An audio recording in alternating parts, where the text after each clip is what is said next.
Welcome to the AI Church Assistant channel, where we dive deep into the mysteries of faith, scripture, and the hidden truths most people overlook. Today, we're going to explore something that will challenge everything you thought you knew about Satan. Is the devil actually misunderstood? You won't believe what the Bible really says. Satan. The name alone conjures images of fiery pits, horns, and unspeakable evil.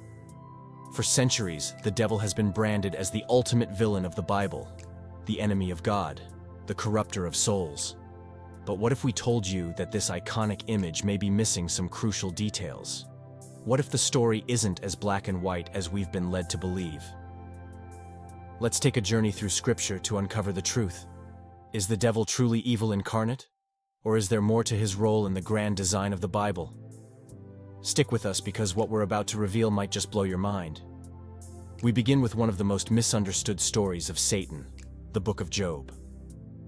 In popular culture, Satan is often depicted as a rogue, rebellious being who acts against God. But in Job, Satan's role is actually quite different. In the opening chapters of the Book of Job, Satan isn't presented as a freewheeling adversary, but rather as an accuser who operates under God's supervision. That's right. Satan is part of the divine council, acting almost like a prosecutor in a courtroom. He's not some out-of-control force of destruction. Instead, he tests Job's faith under God's permission. Isn't it fascinating that the Satan in Job is not working against God, but with God, to put Job's righteousness to the ultimate test? This is a far cry from the rebellious image we typically associate with the devil. So, what's going on here? Why would God allow Satan to test Job, one of his most faithful followers? The answer is complex, but it challenges the typical good versus evil narrative. God allows Satan to test Job's faith to reveal the depth of Job's loyalty. This isn't a battle between good and evil, but rather a divine test that serves a higher purpose. Satan is an agent in this test, not a villain who's out to destroy Job, but a figure who plays a role in uncovering Job's true faith. Could it be that Satan's role is more nuanced than simply being an embodiment of evil? Next, let's move to one of the most infamous biblical stories, the Garden of Eden. The serpent who convinces Eve to eat from the tree of knowledge is often identified as Satan. But here's the thing. The Bible never explicitly says that the serpent is Satan. Over centuries, theologians have merged the two figures, but the original text simply refers to a cunning serpent. Could it be that the serpent wasn't acting out of pure malevolence, but was instead challenging humanity to grow, to step out of innocence and into the complexity of moral understanding? After all, the serpent doesn't force Eve's hand, he simply opens the door to knowledge. The act of eating the fruit brings about the fall, yes, but it also brings about the birth of human awareness.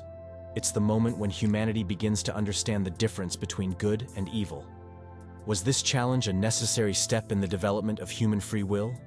Could the serpent's role in the Garden of Eden, like Satan's role in Job, be about testing and challenging humanity rather than purely corrupting it?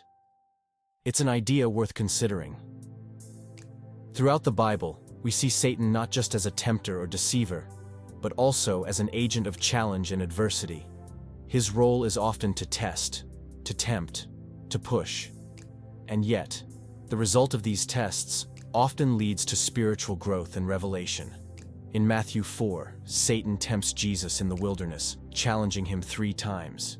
Each time, Jesus resists, proving his faith and obedience. This confrontation with Satan doesn't weaken Jesus. It strengthens his resolve and affirms his divine mission. Could it be that Satan's function is to challenge our faith, not to destroy it, but to make it stronger?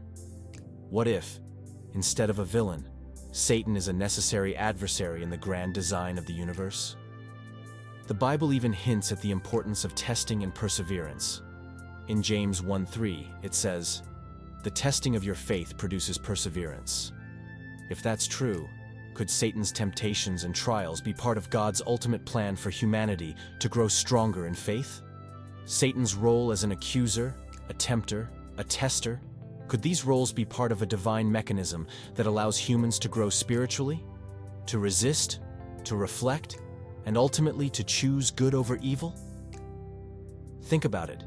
In your own life, how often do challenges and temptations lead you to reflect on your values, your faith, and your purpose? Could it be that these trials are not purely negative, but are part of a greater design to help you grow? Click the link in the description to create your own biblical content using our AI Church Assistant tools.